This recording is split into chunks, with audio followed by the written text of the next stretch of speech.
Сәлеметсіздер ме? Сіздермен бірге Қазақ математика академиясында Лейла. Бүгін біз математика бізге неге қажет деген сұраққа жауап іздейміз. Біріншісі, математика қайда қолданылады? Математика сонау бұрынғы заманнан бері келе жатқан тамаша да қызықты тарихы бар оның. Адамзат тарихында математика арқылы көптеген заттардың қалай жаңарып дамығанын көре аламыз. Бұрынғы заманнан қазіргі таңға дейінгі жетістіктердің барлығы математиканы оқып, дағдылану мен білудің арқасында болып жатыр. Бүгінгі видеода математика қандай сіз күтпеген 10 салада қолданылатынын айтып беремін. Ең соңында сіздерді бонус күтіп тұрады. Ең біріншісі, уақытты айтқанда. Адамдар уақытты күн санап, ай мен күнге қарап білген кезден бастап, қазіргі кездегі тиянақты жұмыс істейтін әрбір секундасының бөлшектеріне дейін тура уақытты көрсететін атомдық сағаттарға дейін математика бізбен келе жатыр. Яғни бұрынғы кезде күн қалай өтіп жатыр, қай кезде бірінші ай басталады, неге ай өйстіп кішірек болып, сосын үлкен болып отырады, ол қай күнде қалай ауысатынын бәрін бұрынғы кездегі тіпті мына кісіден де бұрынғы адамдар өлшеп математика арқылы өйстіп өмірлерін жақсарта бастаған екен. Екіншісі, әлемді шарлауда. Математика әрдайым адамдарға әлемді шарлауға көмектесті. Карталарда нүктелер салудан бастап, қазіргі заманғы GPS жүйелері қолданатын жоғарғы технологиялық триангуляция әдістеріне дейін математика қолданылады екен. Қазір біз қолданатын тугис барлығы математикасыз болмаушы еді де, біз Алматыда бәріміз адасып кетуші едік. Ал енді үшіншісі, арпа бидайды өсіруде. Ерте кездердегі адамдардың жеміс-жидек қашан пісіп өнетінін болжаудан бастап, фермерлерге үлкен септігін тигізетін заманауи математикалық анализдер жасағанда, математика бізді жыл бойы қоректік заттармен қамтамасыз етеді екен. Егер де біз мысалға осы бидай қай уақытта, қай айда осыны отырғызу керек, жинау керек екенін білмесек, бүкіл Қазақстан нансыз қалар еді, иә? Ал енді келесісі бейнелеу мен сәулет өнерінде қолданылады. Мысалы, сіз тамаша қатынастағы суретті немесе көрнекі симметриялы сәулетті ғимараттарды қалай салушы едіңіз? Математика әдемі көріністерді жасау үшін осы сұрақтарға алтын қатынаспен де, есептеулерді нәзік жүргізіп те жауап бере алады. Алтын қатынасты кейін болашақта өтеміз. Мысалы, Тадж-Махалға қараңыздаршы, тура ортасынан қақ бөлсек, екі жағы тура бірдей екен. Біздің көзіміз симметриялы нәрселерді көргенде өте қуанып қалады екен де, соны жақсы деп есептейді екен. Бұны математика алдын ала біліп отырған. Адамды салу үшін де біз мысалға басын үлкен қылдырып салып қоя алмаймыз. Себебі қатынас бойынша ол денеден кішірек, сәл-пәл кішірек болу керек деген сияқты. Келесісі. Математика мен музыканың арасы жер мен көктей көрінетін шығар. Алайда математикасыз біз ырғақ пен темпті қалай санаушы едік? Бізде барабанистар болмаушы еді, немесе басқа да музыканттар.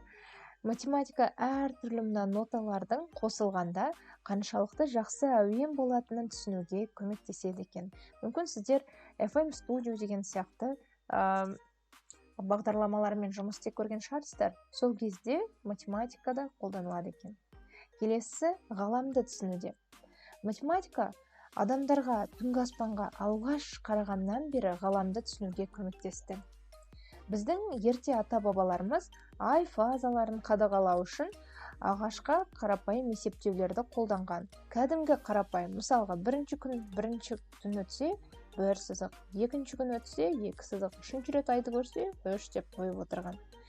Ал Ренессанс ғалымдары болса, ғаламшарлардың орбиталарын зерттеді, аспанға ұшпай-ақ математиканың көмегімен. Сонда олар жердің осындай шар екенін де түсінді. Математика бұл біздің ғаламның құпияларын ашудың кілті екен. Және де, қалай сіз мысалға құламайтын зәулім үйлер, басқа да нәрселер сала аласыз?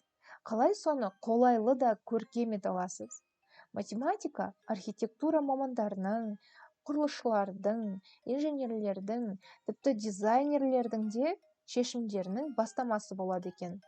Алдымен үй салмастырып, оны өлшеп, бәрін белгілеп алу керек екен. Келесі, ғарышты зерттеуде. Ғарышқа адамдарды, роботтарды және жер серіктерді ұшыру жай ғана болжамдармен мүмкін емес болушы еді. Астрофизиктер айға және одан алысқа қауіпсіз ұшуға орбита мен траекторияларды дәлме-дәл есептеу үшін математиканы қажет етеді. Себебі, егер де орбитаны дұрыс танымай қалсақ, онда мына спутник, мысалға, бір адамға соғылып қалушы ма еді, әлде адам басқа жаққа ұшып кетуші ме еді, әртүрлі жағдаяттар болып жатушы еді. Және де 9-шысы, біз математиканы өмірді сақтау үшін де қолданады екенбіз. Жаңа дәрі-дәрмектерді сынағанда, күрделі операция жасағанда, немесе өте қауіпті ауруды зерттегенде, дәрігерлер мен ғалымдар адамдардың өмірін өте көп математикалық анализдарсыз сақтай алмас еді.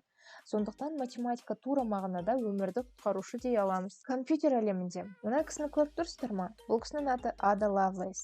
Бұл әлемдегі ең бірінші компьютерлер программаны жазған екен.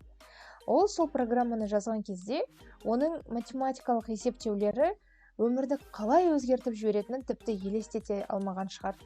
Қазіргі біздің смартфондарымыз, компьютерлеріміз, интернетіміз миллиондаған есептеулерді жүргізіп, гигабайттаған ақпаратты интернетпен жылдам жібере алады. Ал енді ойлантап бағдарламасы. Қандай тағы да басқа жерде математиканың маңызы бар? Мүмкін біз айтпай кеткен шығармыз. Бірақ та бонус ретінде біз ең соңғы, бірақ маңыздылығы одан кем емес, тағы бір салада математика қалай қолданылатынын айтайық. Ол ақша жасауда. Мыңдаған жылдар бұрын жиған тергенін санаудан бастап біз математика қолдансақ, қазіргі кезде біз халықаралық бизнес пен сауданы түсіндіретін, басқаратын және болжайтын күрделі математикалық модельдерге дейін біздің әлем экономикалық математикасыз өмір сүре алмаушы еді. Келесі жолғы видеода бізге математика не үшін керек деген сұраққа ары қарай жауаптарды іздейміз. Жіберіп алмас үшін жазылу батырмасын басып, видеоға лайк басып, қызығар деген адамға жіберіп қойыңыз. Бізде және де жаңадан ашылған TikTok бар, Қазақ Math Academy деп жазсаңыз да болады, немесе мына QR кодты екінші телефонмен көріп батырмаға өтіп кетуге болады. Келесі кездескенше сау болыңыздар.